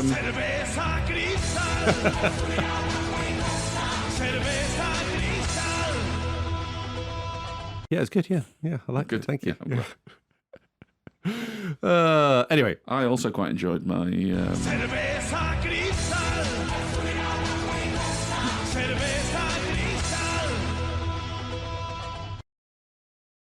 We should say people need to listen to the Star Wars episode. Check our feed. yes. Otherwise, this means nothing to you. Or just Google Sylvester Gristell as well. Would be good. Adverts, because there's a few, not just Star Wars. Funny as well. They're good. Okay, Groundhog Day, Carl. The final film of our January lot. And a classic. A classic. Listener feedback-wise, Emma, who did listen to the episode, yet asked a question which we answered in the episode. But let's answer it again anyway. So what would you get up to if you could live one day and get the slate wiped clean? So this is just one day. Okay, cool. Because it was really boring, I think. Oh, that makes more sense. Yeah. Okay, cool. Well, let's answer this better. Yeah. And we're just going for one day, okay? We're not going for a repeating day. You've just got one day. You're going to wipe it clean. You know it's going to wipe clean. What are you doing, Carl? I'll go first if you want. Yeah, go on. So if this is just one day, I'm going to be quite boring. No hangover, you say. No bank balance problems. It might involve spending a lot of money on the nicest beer I can find and just having as much fun, wild night, as consensual and non-illegal way as I possibly can. Okay.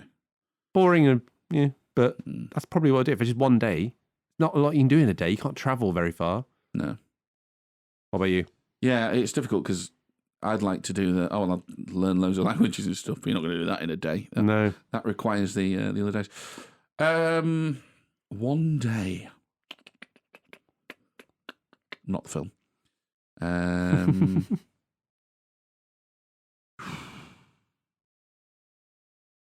I mean, you've had plenty of days which have been completely wiped from memory, so... What would I do?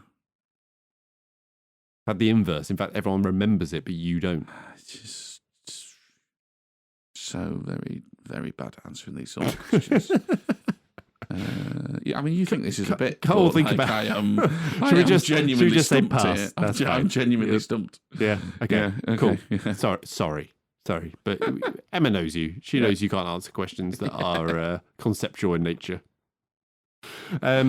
Carl, have you got any listener feedback instead of as well? A surprising number of people haven't actually seen this film. What? I know, yeah, strange, but the ones that have, very, very fond of it. Yes. But, no specific feedback. You know what I learned? No one gives a shit about Groundhog Day, as in the actual day, Groundhog Day, which came a couple of weeks after our episode dropped. Not one single mention of Groundhog Day did I see around the time. It was supposed to be a localised festival. It appears on my calendar at work. Yeah, but that's because of the film. The film has popularised the term. Yeah. Yeah, but I thought there would be at least in the movie world of things. On the internet insist that the term existed before. No, it didn't. So yeah, there we go. So Groundhog Day, not a real thing. Any other thoughts on Groundhog Day? We did say this on the episode, but my overriding thought of this is it does not get enough credit for being as good as it is. Yeah. It doesn't have to be as good as it is. And no, it doesn't. I think people just write it off as a bit of a daft, funny film, which it is, but I think there's also more going on that. So. Okay, well, let's go straight to our ratings then, Carl. What have you rated this? Yeah, well, I mean, I really appreciate, like I said, that depth that it doesn't get credit for. But in general, it's close to being a perfect movie for me. I think it's expertly put together. I think that the comedy is aged just a tad, as comedy often does, and it's perhaps not as laugh out loud funny as it was in a previous time. 4.5. Really, really, really good stuff. Yeah, so I'd originally rated it 4 upon first viewing, and I think, as is the way with talking about the films in a bit more detail and giving it a bit more thought and stuff, I think I'm with you. I think a 4.5 is where it's got to land. It's for its genre, for just its level of not complexity but depth that it's got there, as well as it being genuinely funny. I think 4.5 is there. I think it's the right score. Okay, IMDb 8 out of 10. Letterboxd 3.8, so a little bit low. Metascore 72, which is probably somewhat skewed by the fact they didn't really get an international release or anything like that. Yeah, so it was strange, a little wasn't bit weird.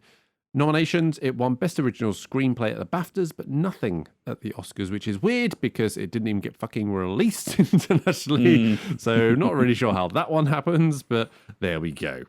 Rewatchability though, Carl. I think it's a very yes. It's a very yes from me as well. Yeah, definitely. Is this one you could put on holiday period, November onwards, where it kind of like feels like it's almost festive, even though it's not a festive Yeah, it's interesting, film. isn't it? It's cold, it's wintry. It is, but I kind of feel like I could put it on tomorrow as well. Yeah. So I would hesitate to call it a holiday film, I think, for that reason. Yeah, fair enough. Best scene, what have you got for us? Well, I could have picked the opening credits and You did like driving that? across Yeah. country. An amazing throwback in filmmaking terms. Love that. The bit that probably makes me laugh the most, which I didn't pick, but I could have picked this one, is punching Ned. Yep. I think that is editing and pacing done so well to set that up. And like I said before, I think the editing and pacing in this film is awesome, really well put together. But I went with the bar hangout that culminates in the drunken drive down the train tracks and then getting pulled over by the cops and treating it like a drive-through. Just Murray's deadpan best. And I think that scene speaks to both the humour and the existential themes in the movie as well. So, that was my pick. Yeah, so shout out for me for the Groundhog driving and kidnapping of Phil. Very fun watch. But yeah, I went for the bar scene with the two Hicks as well, which exactly as you say, it's got funny moments, and then it's the first point in the movie where I go, oh, fuck. Yeah, I got to think about It's stuff. making me think. And best quote for me is actually the quote from that scene in terms of what would you do if you were stuck in one place every day? Exactly the same. Nothing you did mattered. And Ralph just says, yep, that about sums it up for me. Yeah. So I got 3 honourable mentions. The first is when Rita said, why would anyone steal a groundhog? And Larry goes, I can probably think of a couple of reasons. Which I'd completely missed when I was watching it. It's like, Larry, you horn dog. Another one is Bill Murray going, what blizzard? It's a couple of flakes. Which is all like a bit of slapstick, really, with a great delivery. Again, another one, Bill Murray, when he's deadpanning the drive-through scene at the end. It's like, I'll take at the end of the drunken drive down the train tracks, I'll take a hamburger. I'll take some flapjacks. Is it too early for flapjacks? Really good. But yeah, I'm rewind a little bit from that, and my best quote was, I bet he's going to swerve first to the oncoming train. Yeah. Just so deadpan, so Murray, so funny. Good stuff. Favourite character? Well, I mean, this could have led me to another honourable mention with best quote with Bing! Bing, yeah. Because my favourite character is Ned Ryerson, of course. Yeah, I mean, I quite like what Larry's doing. Cameraman Larry's decent little addition. Punxsutawney Phil, the Groundhog, great supporting performance. But yeah, it's Ned Ryerson for me in terms of what he brings to that. It's a hell of a little role, and it's a really critical, weirdly, part that adds to the film. And without that, I think it's kind of lacking something. All right. Anything else on Groundhog Day, Carl? Nope. Alrighty. Okay, so the tot up for the score of the month, the running total, Carl, okay? So we've had 8 movies, so halfway through season 4 now, which has taken approximately 8 times longer than season 1, 2, and 3. But so far, you're taking an almost unassailable lead. Not really. 3-1.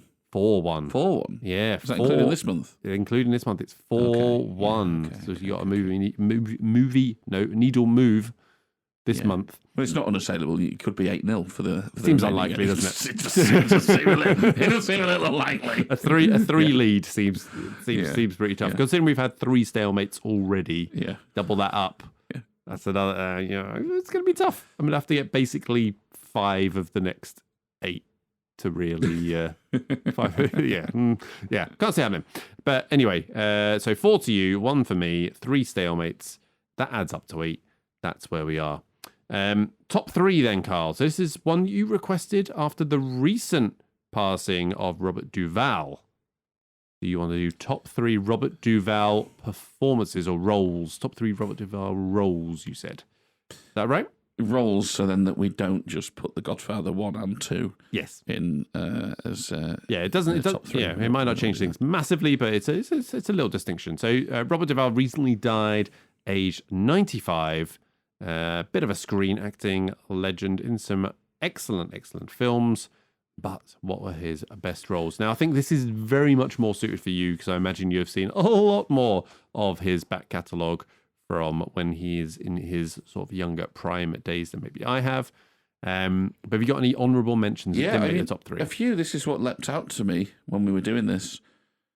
You pretty much were just guaranteed greatness out of him. He really made any film that he was in better just because he was so good in it, I think. So, honourable mentions, Jack Reacher. All right, yeah. Plays Cash, the sort of the gun range owner. Yep. Who he ends up helping, Jack Reacher. What I will say is, in his older years, so probably from when he was about 70 onwards, so the last 25 years, he's pretty much carved out that role of just like a very authentic older sage character who's kind of looking and go like, oh yeah, he was a bit of a hard ass. You don't really want to mess with him, or he seems quite wise as well, and you got that. But he's kind of been playing that character for turn of the century, really. I just think he's pretty electric. Oh yeah. And he comes to life. In that film, there's a bit of cheekiness about that character as well. And you're right, all the other stuff you've just said as well about him he means business and he has that gravitas around him. There's a role in a film which you definitely won't have seen, Hemingway and Gellhorn. I haven't seen it. You're right. Yeah, that had Clive Owen and Nicole Kidman. Yeah. Amongst other people. David Strathairn was in there. Yeah, really good cast, actually.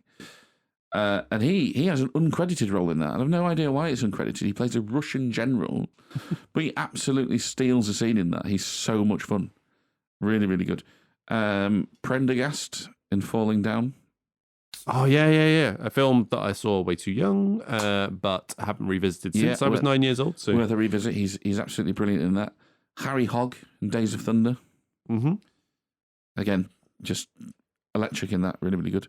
And my final honourable mention, which I suspect might make it into your top 3, is Frank Hackett's Network. Network. No, that is my just missed out. Yeah, honourable mention. Just missed out. He's very good. Very good in that. So we have a different top 3 then. I put a bit of a wacky one in at number 3. But hey, this is what sprung to mind when I was looking at, and I've seen a lot fewer films than you, and this one I actually remembered him in. So there we go. So the other just missed out was Godfather Part 2 for me, because I don't know, I didn't feel like he was quite as prominent in that as he was in the Part 1. Yeah, so again, his best roles, so he's Tom Hagen, yeah? So he's Tom Hagen in... Oh, you're saying... Yes. The thing. Okay, got you. Yeah. So I should be naming the characters that he's in it. Got you. I got you. All right, that's fine. Let me just find out the character name that he is in this film. You just do your number 3. That's fine. It's fine. I understand. I understand what role means, Carl. What's wrong with you? Which, I wish I could have said character, but you said, Would have been won't better. it been a bit boring if we put Godfather 1 and 2 Well, this is in why I our was top still threes? confused. And I It's like, said, how's it gonna then change why it don't we much? do roles instead so we avoid that? Roles. It's the use of the term roles that confuse me. Oh, you fucking You've got, evidently. you've got to keep things simple for me. You know this. My number 3 is Earl Macklin in a film called The Outfit, which is a sort of real throwback 70s thriller. And he's absolutely fantastic in it. It's a really enjoyable watch anyway, but he's the main guy and he's great. Great.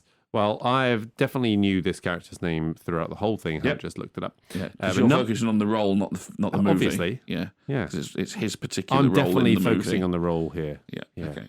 So number 3, Gone in 60 Seconds, where he plays Otto Halliwell. Okay, yeah. Otto Halliwell. Yeah. This is probably my first, I probably watched this before I watched The Godfather, before I watched anything like that. So this is maybe my first introduction. And regardless of what you think about the rest of that film, Yeah, You're him. really he enjoying stuck. that He bit, stuck. yeah. He stuck out to me in this, and again in that sage, old, experienced hand that is there, and he's just like he just dominates, and he just like he demands the respect and stuff. He's just you can tell he just feels like people are looking up to him weirdly. So yeah, that's my number 3. all right. What's your number 2, Carl? Well, I mean, this might be slightly controversial, Mm. but I've gone for Kilgore, Oh, that's controversial. Apocalypse Now. Mm-hmm. And I'll explain why when I do my number 1. Of course, this is an absolutely iconic role. It's a very long movie, and I think he's on screen for something like 20 minutes of that. Yeah. But it's a huge performance. Yeah. An absolutely iconic character. He almost stands out more than Sheen. Like Yeah. looking back on it in terms Yeah, of the memories of that, like he's so Yeah. huge in that performance. Yeah, and I'm sort of struggling to think of a bigger performance from him. Because my number 1 is a much more subtle performance than that. But Yeah, so I think we're flip flopped. So my number 2 is probably your number 1, which is Tom Hagen. yeah, Yeah. that is my number 1. Yep. And the reason it's number 1 is because across those 2 Godfather films, he's absolutely fantastic. He brings so much as a sort of counterpoint to James Caan and then latterly Al Pacino's hot-headedness and recklessness in those movies, and his absence is really felt in the third. He didn't want to sign on to do a third. He didn't think it would work as well. And whilst I do think the third one, especially the Coda cut, is slightly underrated, it's not as good as the first 2. And I think his absence is a real big part of that, which in turn I think shows what a vital part to those first 2 he is. So that would be my pick for number 1. Yeah, my number 1 is Kilgore. So you said that was the sort of the biggest performance that he's done. Actually, it was meant to be bigger. I think he actually toned it down from what it was intended to be. But completely sort of a role which dominates that film with such little runtime, as you said. So yeah, that's Kilgore, Hagen, Halliwell. Do you know way? Check out that episode. I haven't listened to it in a while, but I seem to remember it was reasonably all right. It was certainly quite fun. early. That's the It was worry, only like Carl. episode 3 or 4, but it was fun recording it. I remember having a good time recording it. Could sound like shit. That's It the could only sound problem. like shit. Well, it will sound like shit, but I think we had a good discussion on it.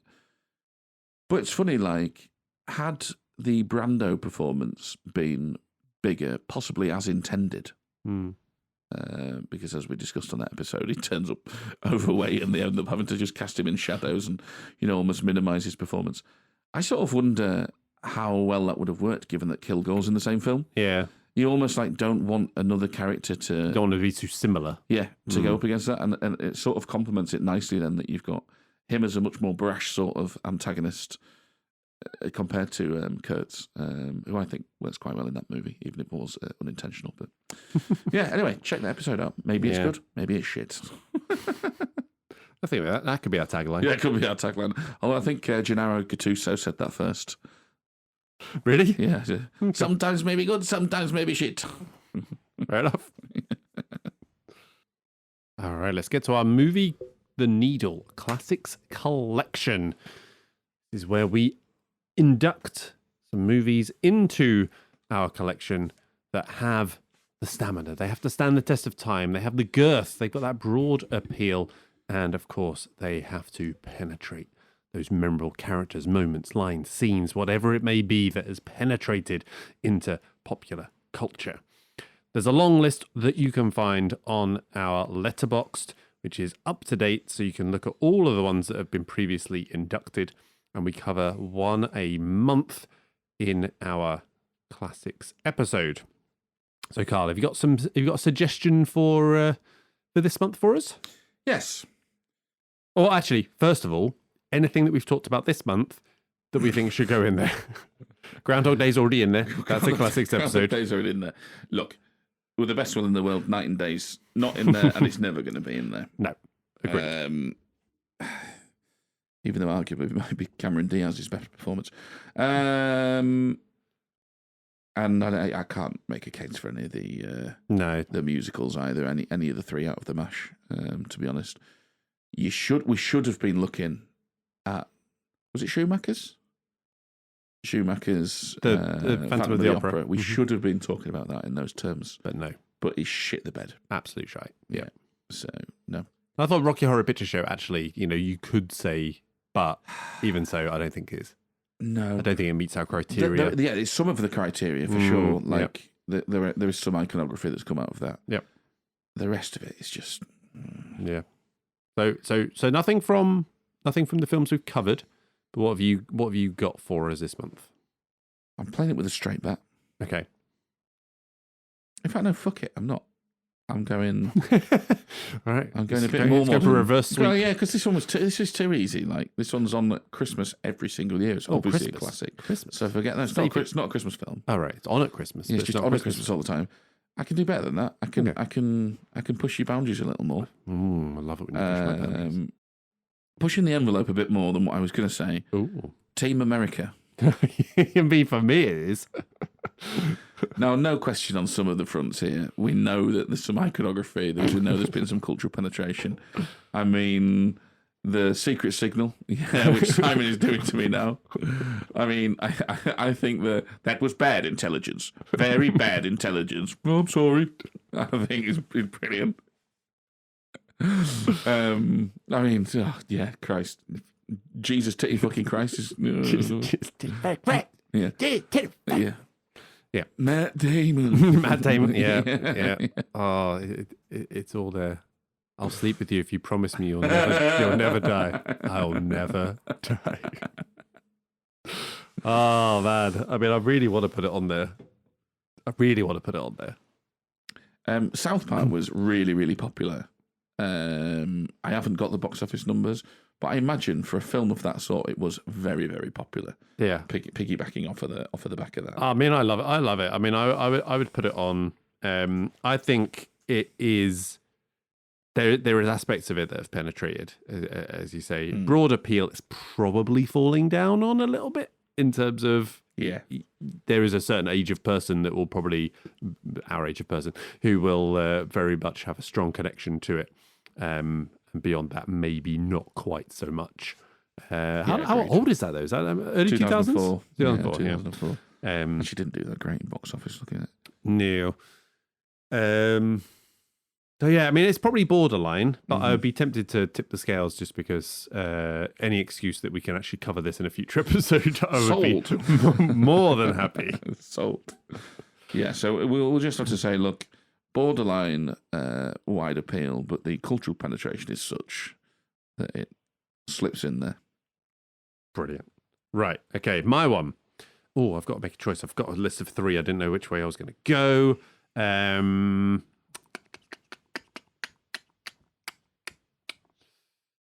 Just because we're lacking this style of film on our list, I'm going to propose a more horror-y type one, linked to a film that I really liked at the cinema. 28 Days Later. 28 Days Later, Carl. What do we think in terms of being a classic? It's obviously stood the test of time. It's got sequels. Modern day sequels. Very true. Cillian Murphy. True. The whole rage, the fast-moving zombies, which I know it didn't invent.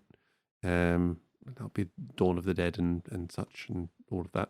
But I'm not familiar with those films.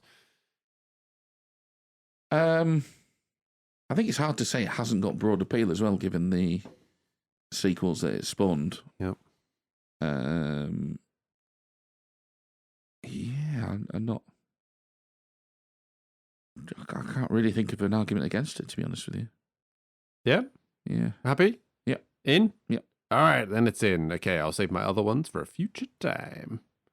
We've put in Team America, World Police, and we put in 28 Days Later. Alrighty. Okay, there we go. All right, so quick reminder that our next Mash Flicks and Chill is coming March 8th. Special guest is Britt Reynolds Hobson from 1001 by 1. She has come with a fun mashup that is feeding into our existing Filmily tree, so we're really looking forward to recording that. We're on the hunt for more guests, so if you're listening and do fancy being part of the show, we're not saying you'll get in, but, please send us your movie hybrids, and we were willing to consider them. Carl, have you got anything else for us? Nope. Well, that is all we've got. So if we move the needle for you this week, or even if we didn't, please do rate us, follow, subscribe, give us a 5-star review wherever you're listening. It really does drag the algorithm and get this out there to a larger, beefier audience. Our Bluesky, Instagram and Twitter is MTN MoviePod. YouTube channel is at Movie the Needle. And you can find our page on Facebook and some very occasional TikToks at movie.the.needle. All details in the show description, so please do follow, comment, engage with us wherever you are. So from me and Carl, it's goodbye. Goodbye.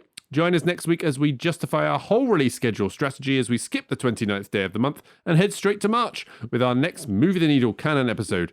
It's big. It's hairy. It's got some weird kinky shit going on. No, I'm not talking about Carl. We're off to Skull Island in search of King Kong.